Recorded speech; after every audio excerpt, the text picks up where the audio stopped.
हाड़ा रानी का बलिदान राजस्थान की अनसुनी गौरव गाथा।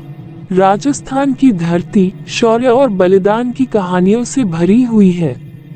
यहाँ की मिट्टी से वीर जन्म लेते हैं और यहाँ की नारियां अपने सुहाग की, अपने कुल की और अपने राज्य की मर्यादा के लिए प्राण तक न्यौछावर कर देती हैं। आज हम आपको सुनाते हैं बूंदी की रानी हाड़ा रानी की वो गाथा, जिसे इतिहास ने अमर कर दिया, लेकिन जिसे आज की पीढ़ी बहुत कम जानती है। ये कहानी लगभग सन 1600 के आसपास की है। बूंदी राज्य के वीर सेनापति अनूप सिंह हाड़ा दिल्ली के सम्राट की सेना में शामिल होकर युद्ध पर जाने वाले थे। उन्हीं दिनों उनकी नई शादी हुई थी। घर में उत्सव का माहौल था, लेकिन अब समय आ गया था जब उन्हें रणभूमि की ओर बढ़ना था। रानी हाड़ा उन्हें विदा करने आईं। वो क्षण बड़ा भावुक था। एक ओर नवविवाहित पत्नी और दूसरी ओर युद्ध का आह्वान। अनूप सिंह जैसे ही सेना के साथ बढ़ने लगे, उनकी नजर बार बार पीछे मुड़कर अपनी पत्नी पर पड़ने लगी। वो अपनी रानी को छोड़कर जाने में खुद को असमर्थ पा रहे थे।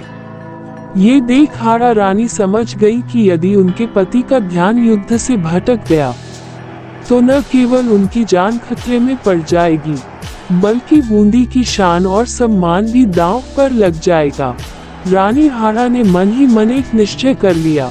वो मुस्कुराई, अपने पति की ओर देखा और बोली, आप निश्चिंत होकर युद्ध पर जाइए। आपके पीछे अब कोई बंधन नहीं रहेगा। मेरे आशीर्वाद आपके साथ हैं। और फिर इतिहास का वो क्षण आया जिसने राजस्थान की वीरता और बलिदान की परंपरा को अमर कर दिया। रानी ने अपने प्राणों की आहुति दे दी। उनका कटा हुआ सिर पालकी में रखकर सेनापति अनूप सिंह को विदाई देने भेजा गया। जब अनूप सिंह ने पीछे मुड़कर देखा तो पालकी से पत्नी का सिर उन्हें विदा कर रहा था। उनकी आंखों में आंसू थे, लेकिन उस बलिदान ने उनके दिल में अग्नि जला दी। कहते हैं, उस युद्ध में अनूप सिंह ने इतना पराक्रम दिखाया कि दुश्मन कांप उठे। और यह सब संभव हुआ हाड़ा रानी के उस अद्वितीय बलिदान की वजह से। आज भी बूंदी और राजस्थान में ये गाथा सुनाई जाती है। लोग कहते हैं, राजस्थान की मिट्टी वीरों को जन्म देती है और उनकी रानियां बलिदान की मिसाल बन जाती हैं। हाड़ा रानी का बलिदान सिर्फ एक कहानी नहीं, ये राजस्थान की असली पहचान है।